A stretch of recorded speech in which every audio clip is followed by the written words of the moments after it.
Should have brought something to read. Aw, ooh, got something good for me? Is it a dress?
Howdy.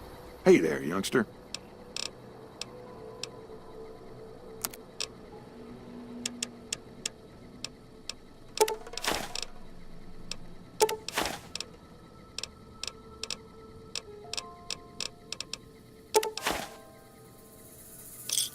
Pleasure doing business with you. Bye.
You ugly. Get upstairs and talk to Jason before I throw up just from looking at you. Your pranks won't work on me, Smooth Skin. They won't work on Jason either. Stop wasting my time, Smooth Skin. Go waste Jason's.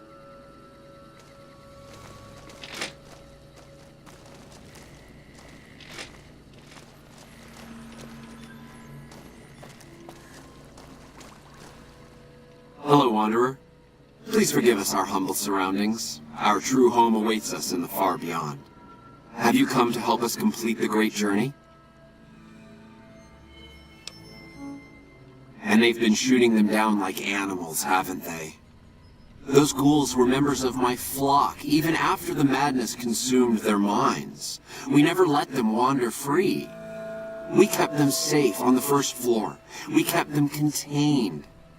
The demons must have let them out, somehow.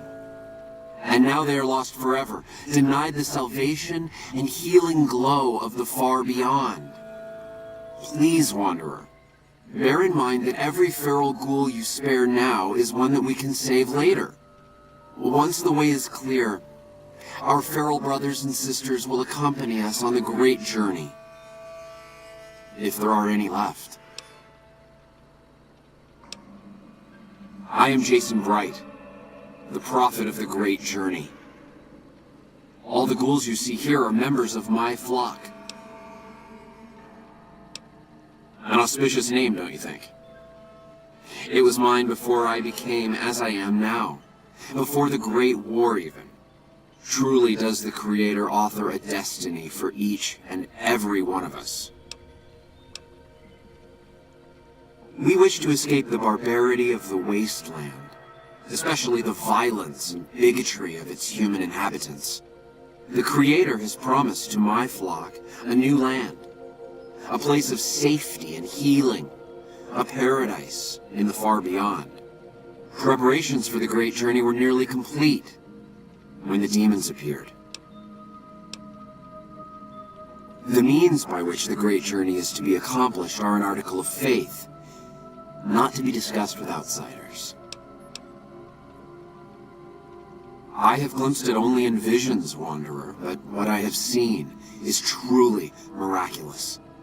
It is a place of light and healing, and I know in my soul that my flock will be safe there. You're referring to Chris. I doubt you had much luck if you tried telling him that he's human. We had the same discussions when he first appeared, and the same lack of success. He believes he is one of us. Soon enough we realized that Chris was a gift from the Creator.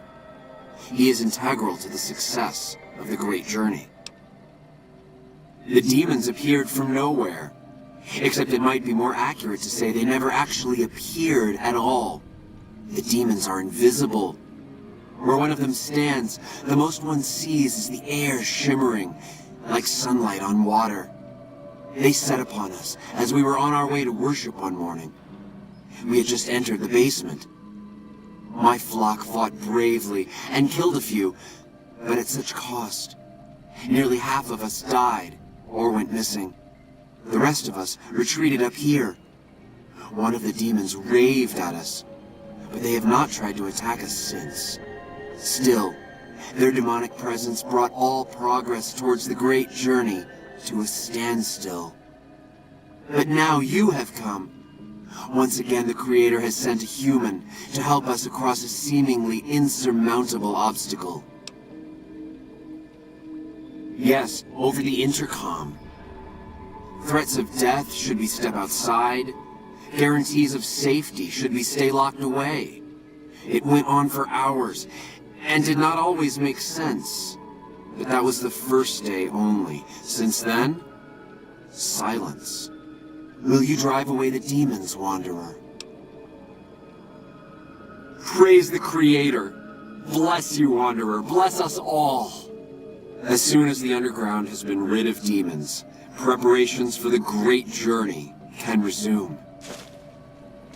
Leading its people to a new land with big dreams and a clean slate. Makes me think of my old mentor. You can't help but notice that the Brotherhood barely exists to these people out here. We're like an urban myth, no real presence on the outside. We just don't adapt like we should. Used to be that all you needed to get your way was a suit of power armor and a laser rifle. Now, people are armed and organized. They're not afraid. But we still stick to our old approach because it's all we know.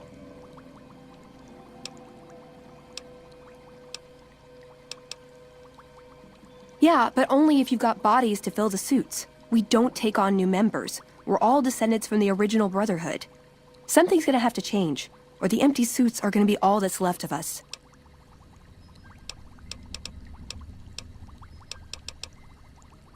I like long walks in the desert and candlelit metal workshops. I want a dress. Yeah, a good one. Something elegant and classy, you know? But still stylish. Something that's eye-catching and sexy, but also says, don't fuck with me. I keep hoping I'll come across some old-world designer gown when I'm scavenging, but it never happens. Maybe I should move back to California. Hey, you try getting a date wearing scribe robes. Might as well be wearing sweatpants. I just like them, you know? They make you feel like a woman. Those ladies before the war, they knew what they were doing. Can I make it up?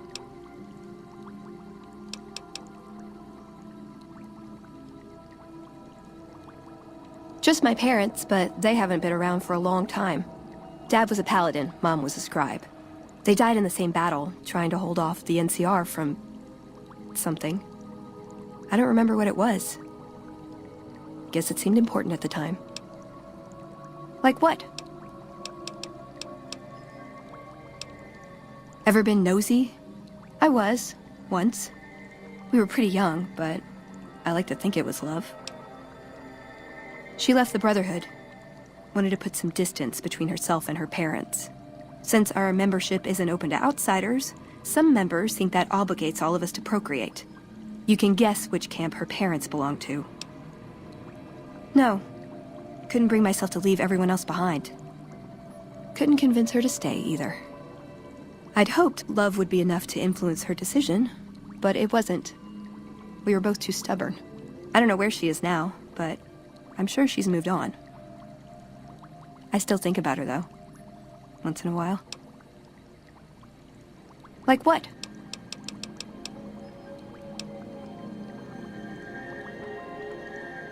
If you take trying to keep me as far away from Hidden Valley as possible because I ask too many difficult questions as a sign of respect, oh yeah. That's not to say I don't get along with them. I just think they don't know what to do with me sometimes. Like what? Nowhere specific. I just know there are a lot of groups who are actually doing well for themselves out here. I want to understand how and why. See them at work. Like what? I would say he was my tutor, but that doesn't cover it. After my parents passed, he looked after me. The whole Brotherhood brought me up, really, but he made sure of it. I never had a grandfather, not that I knew anyway, but Elijah was in some ways what I'd imagine a grandfather to be.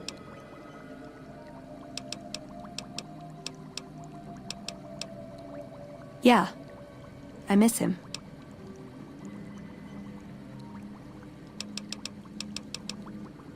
It was by his request, actually. He cleared it with the other elders. Somehow. They sent him to look into the dam. There was a time when I'd have begged to follow. Watch him at work. He did. For years, he fought with the council. Taught me to question our direction. Meanwhile, he'd become more out of touch than all of them. On our way east, he demanded we stop at Helios 1 to examine it. While we were there, we received word that the NCR had taken the dam. He was furious. Called it children playing with a bomb, but he was mad because we'd lost its power. What we'd use it for. He didn't even care.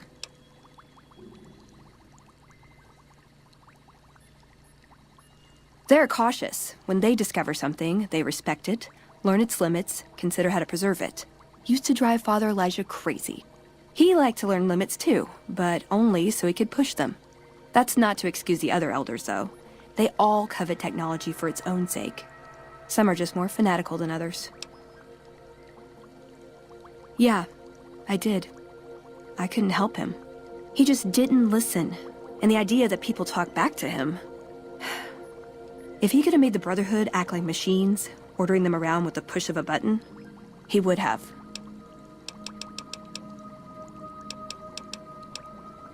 Elijah could look at an old device and immediately understand what made it work. And he could see its potential, where it fit with other technology. It's not something he could teach, but he tried with me. Some of it stuck. But that's what he taught me. You ask what I learned from him. I learned what I don't want to become. In the end, there was just him and his vision. Nothing and no one else. I don't know. Last time anyone saw him was in the battle at Helios 1. I wasn't there. He gave orders to hold the plant until it could be reactivated. But he ran out of time. The NCR overran it. Everyone thought he was dead. But I got a note from him at a comm station. That's how he liked to talk, even to me. He wasn't good at face-to-face. It was strange, even for Father Elijah. He's always been unstable, but this was something else. I don't want to say delusional, but I don't know what else to call it. The only thing familiar about it was the signature. He said the Brotherhood was doomed, but that he'd return, save us. But the way he said it, I don't know. Said he'd return with one of the greatest treasures of the old world, make the Mojave like it was meant to be. Wipe the slate clean. Let's.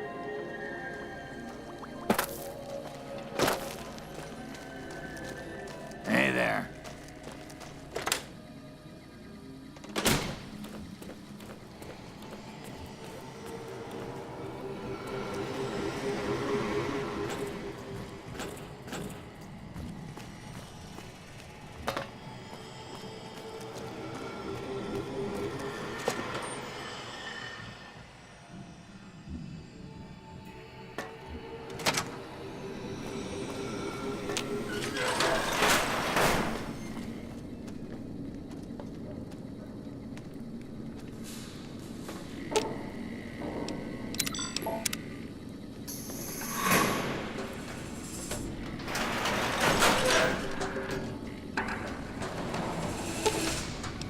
Should have brought something to...